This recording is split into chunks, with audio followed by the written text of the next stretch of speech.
Farmers in Uganda are increasingly reliant on highly hazardous agro-pesticides despite their known harmful effects on human health and the environment. When the Ministry of Agriculture updated its register of agricultural chemicals on July 24th, among the active ingredients cleared for use were glyphosate, found in the popular weed killer Weedmaster, cypermethrin, the pesticide, carbosulfan, and mancozeb, used in fungicides applied on tomatoes. In March 2015, the International Agency for Research on Cancer, a group of experts working for the World Health Organization, classified glyphosate as possibly carcinogenic to humans. Due to this risk, well-known brands such as Weedmaster and Roundup, which have glyphosate, are not approved for household use in France, Netherlands, and Belgium. Germany, where the company Bayer that produces the drug is based, has also not approved it for use in public spaces, and a campaign is underway to withdraw approval for glyphosate's use by the end of this year. However, this drug was registered for use in Uganda and is imported and distributed by companies such as Bolton and Bukola Chemical Industries. Mr. Solomon Seruwo, the head of marketing and business development at Bukola, claims that the narrative around glyphosate is more nuanced. The approval of registration of glyphosate in the EU will expire this December. It was renewed last year after its 5-year tenure or registration was about to expire. And as I speak, a group of companies have already submitted an application for renewal, and this has already been considered. The glyphosate controversy notwithstanding, cypermethrin, which is found in pesticides applied on maize, coffee, and tomatoes, is approved for use in Uganda, and yet it is considered highly toxic, posing adverse gastrointestinal effects on humans, and faces a legal challenge to its approval for use within the EU. Mancozeb was registered for use in Uganda, despite the fact that on December 14, 2020, the European Commission declined to renew approval for use after January 4, 2021. The grace period for farmers to use up stock of mancozeb ended on January 4, 2022. This was due to its detrimental effects on the human thyroid glands. Carbosulfan is an active ingredient used in insecticides. However, it is toxic to bees, which are pollinators and therefore key to sustaining the ecosystem. It is not approved for use in the EU. Environmentalists have lamented double standards in the trade of agrochemicals in Uganda. Marcos Orellana, the UN Rapporteur on Toxins and Human Rights, has decried this discriminatory practice. In 2020, Siatini, a civil society organization in Uganda, sued the government of Uganda for failing to ban the use of glyphosate. While a court decision is pending, Sekalema Zumaina, a program officer at Siatini, also decried weak enforcement in Uganda. And of recent, we've been advocating for the state-to-state settlement kind of dispute to be reflected in our investment codes, because these come in as investors. If, for example, a major chemical company comes in and they're producing fertilizers, they're producing pesticides, and it's from Europe or US, there is an investment code that guides, but it doesn't, their specifications, clauses they base on that actually tie our government to even take action. Demand for such hazardous agrochemicals among smallholder farmers is driven by a number of factors, including their affordability in relation to less toxic alternatives. I used to use manure, but it was so labor intensive and it is expensive at the cost of transport, and it is not sustainable.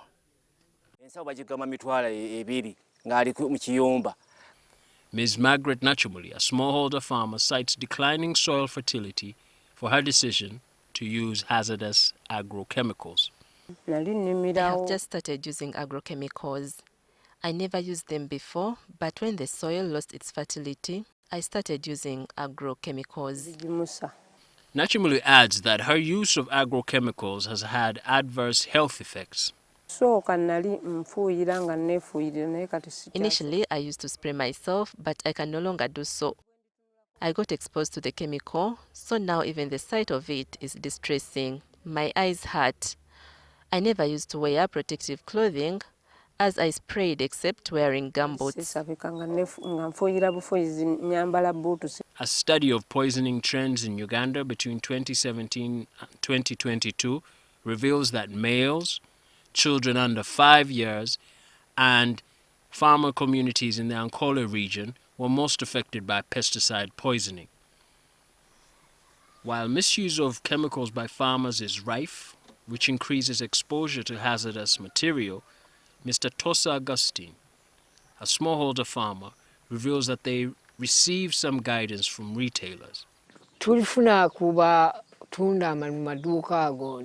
get the chemicals from shops, and the shopkeepers show us how to use the chemicals in the right dosages. Typically, we measure the doses in millimeters, and we use a soda bottle top to measure the dose when applying chemicals to maize.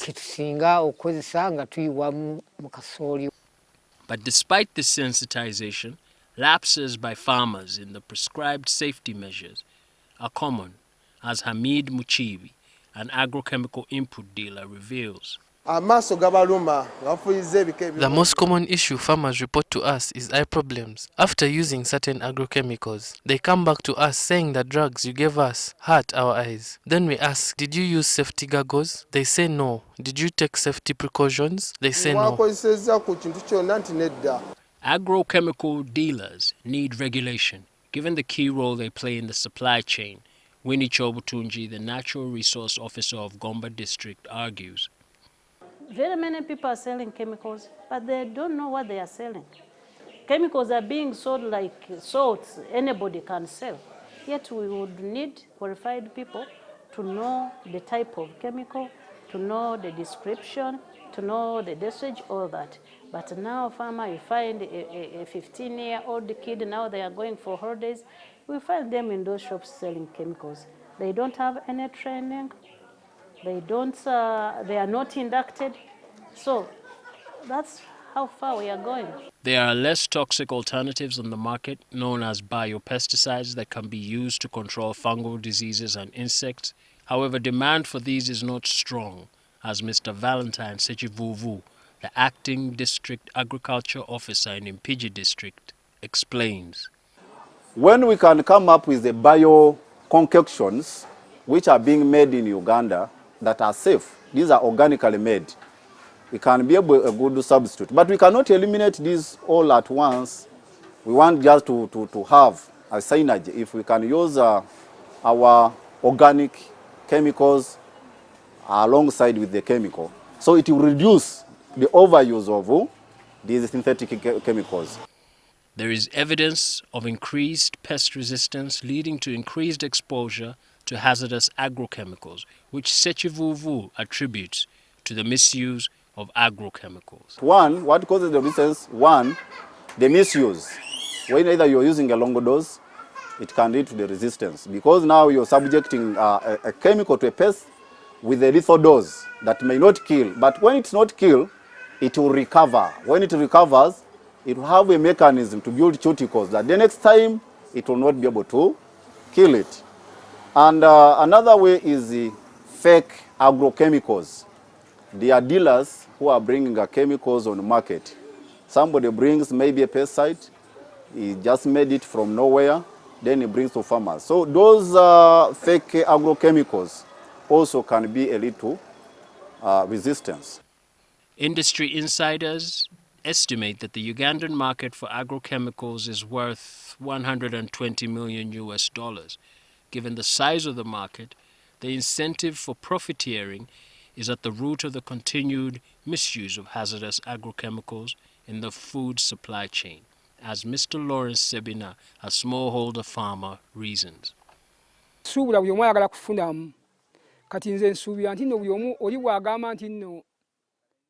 Everyone is driven by the profit motive. You don't expect someone who makes money from agrochemicals to tell you to use organic alternatives. You have to be discerning. This is why I also use cow dung, not just agrochemicals. A lot of the advice we farmers get is driven by people seeking to profit and market their goods. Mr. Hakim Baliraine, chairperson of the East and Southern African Small-Scale Farmers Forum, reckons that as a consequence, the agency of farmers, buttressed by traditional knowledge, is now at risk in the current context. You have bought the seed, you have to buy the implements for irrigation, now you have to buy the fertilizer. That is a cost increasing on the same. And then when it grows, now it is very prone to diseases and pests. You see, then you have to go and buy the pesticides to repel them or to kill them. Then when you harvest, you think you are comfortable. You have to get again other chemicals to store it. You see, so this seed, this seed is something so slavery. It is making us look like slaves for others. In response to concerns raised by the Deputy Speaker Thomas Tayebwa on the floor during plenary on October 25th about how agrochemicals not approved for use in the EU are available in Uganda, the Minister for Agriculture, Frank Tumwebaze, revealed that, Right Honorable Speaker, I want to inform you that Cabinet approved the idea of forming a Food and Agriculture Authority that will be dedicated to on issues of food safety. This authority will beef up UNBS as well as NBA in making sure that we are secure.